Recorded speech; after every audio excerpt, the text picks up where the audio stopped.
The plane goes kaboom.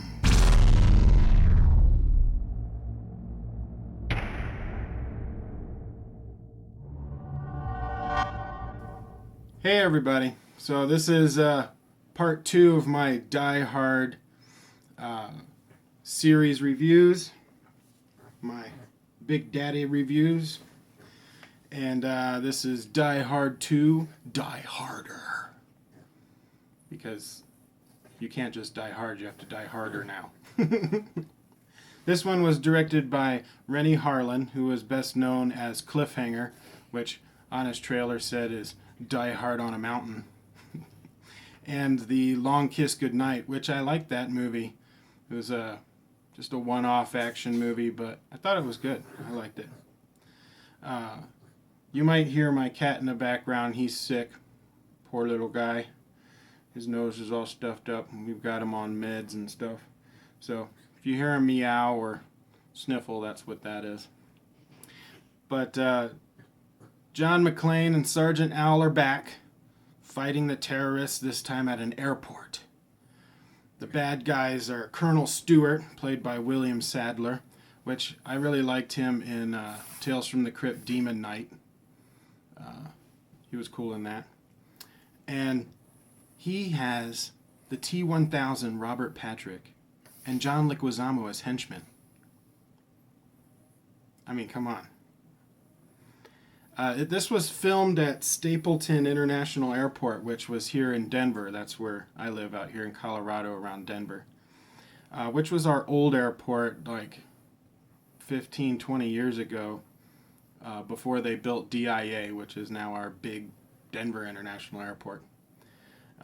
Stapleton got turned into a housing community, but yeah, it was cool that they filmed it in out here.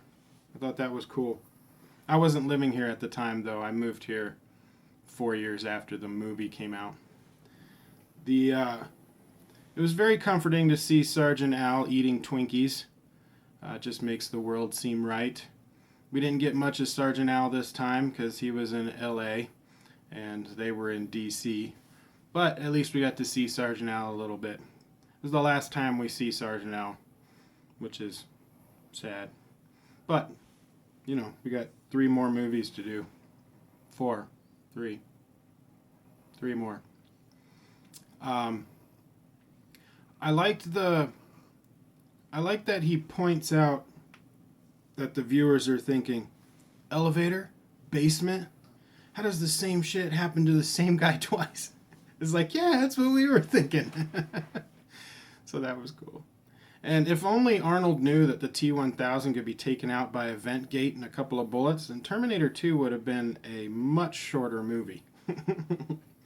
I thought that was kind of cheesy that he got killed because he caught a vent gate grate and they shot him through the grate.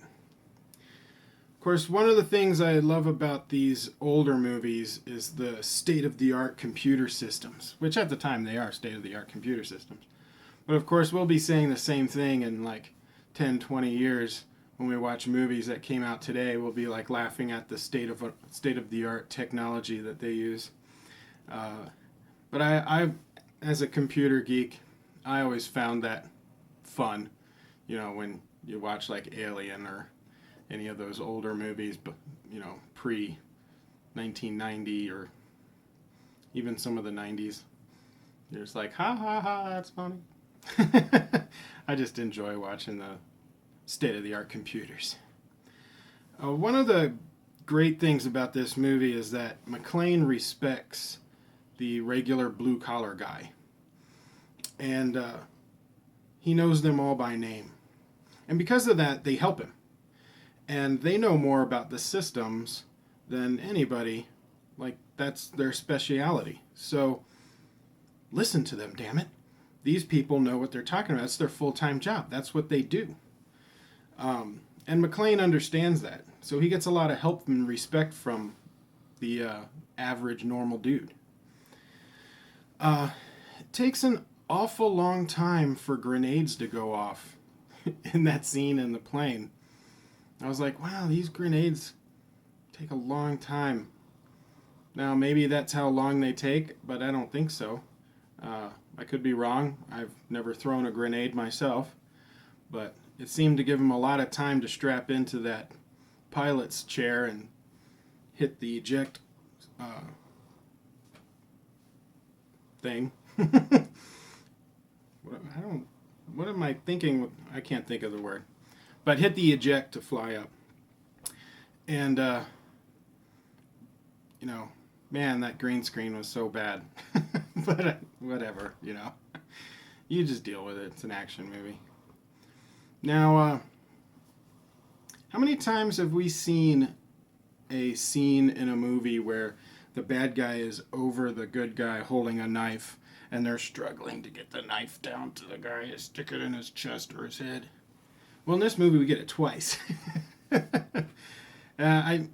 You seem to see that in a lot of movies. I don't even know where that started, but seems like a cheap and easy suspense moment, Oh no, don't get stabbed. But in this one, they kind of twist it a little bit, and he takes an icicle and stabs it in the guy's eye. That was kind of cool. Ouch, though, but that was cool. The twist of... spoiler alert, if you guys haven't seen it, you should have by now. I mean, the movie came out in 1990. But the twist was predictable, where the platoon that came in afterwards, the second platoon, that they were bad guys also. And they show it when they have the clips with the blue tape on it, and then they take that out because it's the blanks, and they put in the clip with the red tape on it. But I thought it was a little too predictable. But again, it's 1990, I guess. You don't really complain about it too much. And when they were fighting on the plane wing near the end, and that guy gets sucked into the jet engine, ouch. But it reminds me of Indiana Jones in The Last Crusade when he is fighting with the big guy, and he gets into the propellers. Of course, it wasn't as gruesome. They didn't show the blood splatter. But I liked that. Now, at the end, you have the fire trail of the jet fuel going up and into the air and blow up the plane. And, it's satisfying in an action movie to see all the bad guys blow up in this huge explosion. Now, that explosion made sense because it was full of jet fuel.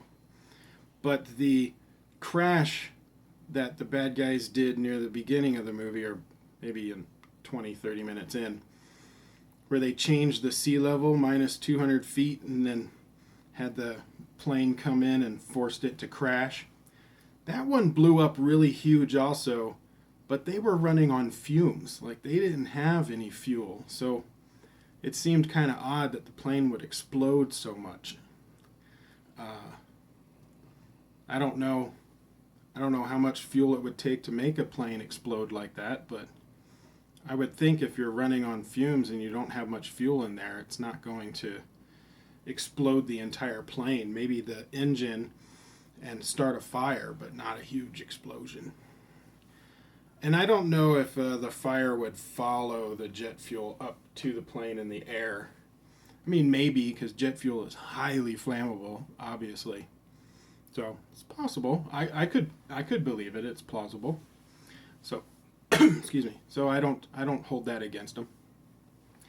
Now, I wonder if Holly is going to acquire a fetish of terrorist blood on her face. Because it happened to her again when they met. She got blood all over her face and in her hair. McClane has no problems, spreading terrorist blood and his blood all over his wife. And we don't see her again, so maybe that was something that, caused a rift in their relationship, is McClane wouldn't indulge in her blood face fetish. I don't know. I'm just saying. They got divorced in the next movie. Or they got separated. And then we didn't see her again. We didn't even see her in the third one. There's still no ambulance or EMTs in for McClane at the end of this one. But instead of a limo to drive off on the horizon, he got Marv with the little airport golf cart, which is cool. I like Marv, which is just fine. This one wasn't as good as the first movie, obviously. I mean, the first one's a classic. You're never going to beat it. But it's still better than some of the ones to come. I personally would put it third in the Die Hard series, because Die Hard's the first one, obviously, number one. But I like Die Hard with a Vengeance with Samuel L. Jackson. That's the next one I'm going to review. And I would put that one second. And then Die Hard 2, Die Harder third. And then the fourth one, I would put that fourth. And then the last one I would put fifth. It wasn't very good. But I'm going to review those two. My next one's going to be with a Vengeance. So if you like my review, what did you think? Did you catch things that I didn't see, and what struck out to you? You know, comment below. Let's talk about it. And like, share, subscribe, tell your friends, and I will see you guys on the next video.